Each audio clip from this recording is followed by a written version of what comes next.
All right, what's good, bro? I just started getting waves, so like I don't know exactly what to get. So Gotcha.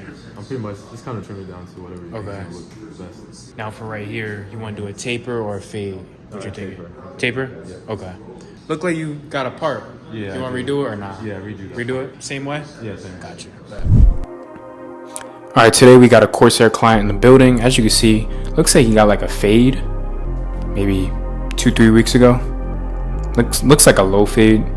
So he told me we're just going to do a taper. So I started with my detachables. I wasn't liking how it was cutting, so I switched.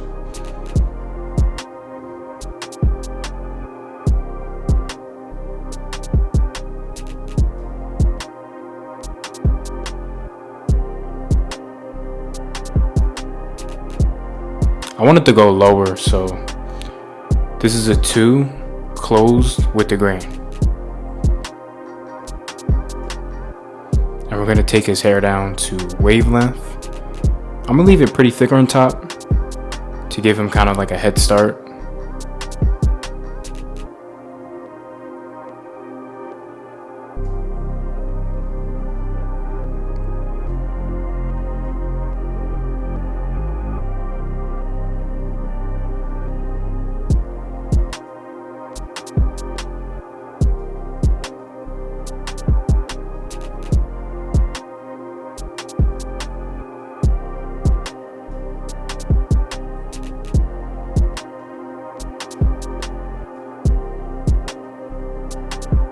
I then switched to my 1.5 guard.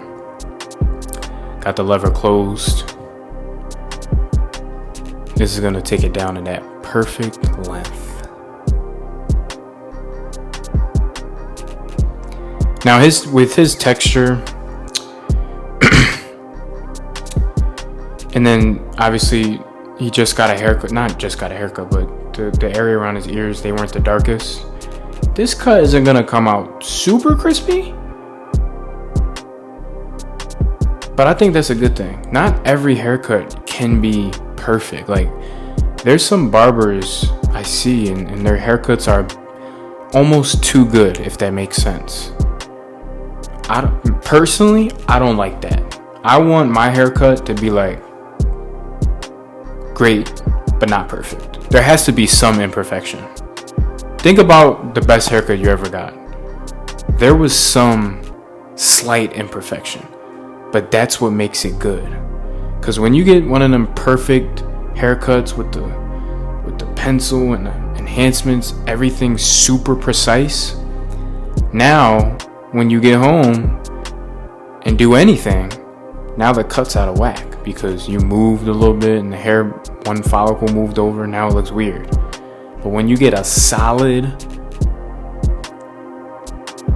great haircut, it can move around. It's still gonna look good because it matches it. You know what I'm saying? Nothing looks out of place because it's not flawless, but it's amazing. I hope that makes sense. I've always thought about that. Like, I see like haircuts on Instagram. I'm just like, man, that looks too good. I wouldn't want that on my head. It's too dark. Like, nah. Give me the just clean, cool cut, and I'll take it. As you can see, the tapers are taking seconds.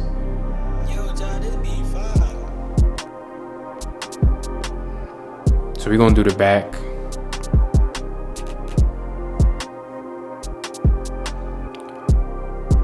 Same thing with the back. Easy, quick tapers. He actually found me on YouTube. Shout out to him. He found me on YouTube. I asked him if I could record. He was like, yeah, bro, go ahead. Want a free haircut? Go to this link down below for more info. So I'm gonna just flick out with my 1 guard. Then I'm gonna swap it and go with the grain. I then switched to my masters. I feel like this would cut it better. So I started with my 1 and then right here I switched to my 0. I like to end as 0 because it's flexible. It gives you room for error, if that makes sense. Kind of like the fast feeds, love it. So I took the hair down around his ear and we're gonna shape it up at the level that it's at.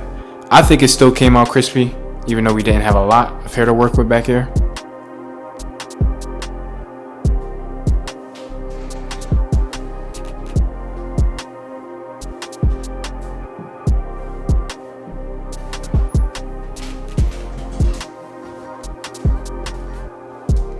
And we doing the same thing on this other side. These are my sharp trimmers. And no foam today. No foam on him. His hair was laid nice. I just didn't find it necessary. I could have used the foam. And the main reason I didn't use the foam is because of the part. So basically, when you're doing a part and you got foam on his head, the foam is manipulating the hair to lay down more than what it usually does. So if you give someone a part with foam, I'm not saying it won't look good. It will look good. It'll look probably even better. But once that person goes home, washes his hair, brushes it, and the hair goes back to its natural state, in my opinion, it won't look good. Parts to me are out of style nowadays. Personally, I wouldn't get a part just because my hair grows fast. And yeah, but shout out to him. He rocked it. It looked dope on him, the candy cane part. So I basically do my hairlines first before the parts, and then we do the parts.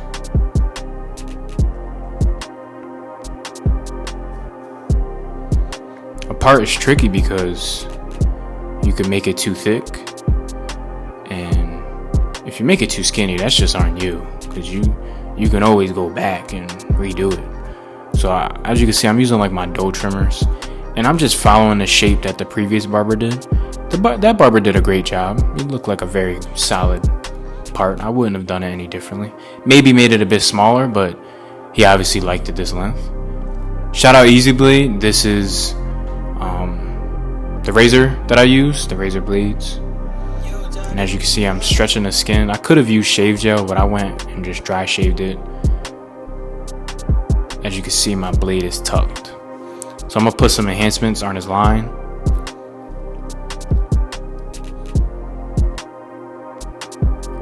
This is just one of those clients you can't get super crispy. And there's nothing wrong with that. Like, this is as crispy as it can get. And I still think it came out super crispy. I'm gonna add the pencil just to give it a little bit more contrast. Just on the vertical bars in the C cup. Now I'm gonna take my other Easy Blade razor. It's super tucked, the blade's super tucked.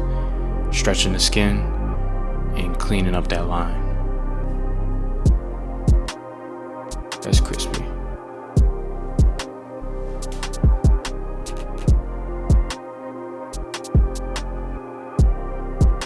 We'll do his facial hair real quick. And this is the important part. If you don't use foam, you definitely want to do this. He had some flyaway hairs. We're just cleaning that up around the part and around the front of his line.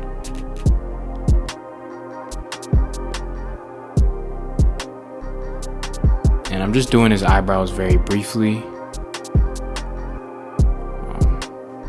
This is how he came in. And this is how he's leaving. Nice clean cut. Think it came out dope. It's 4. I'm out. Peace.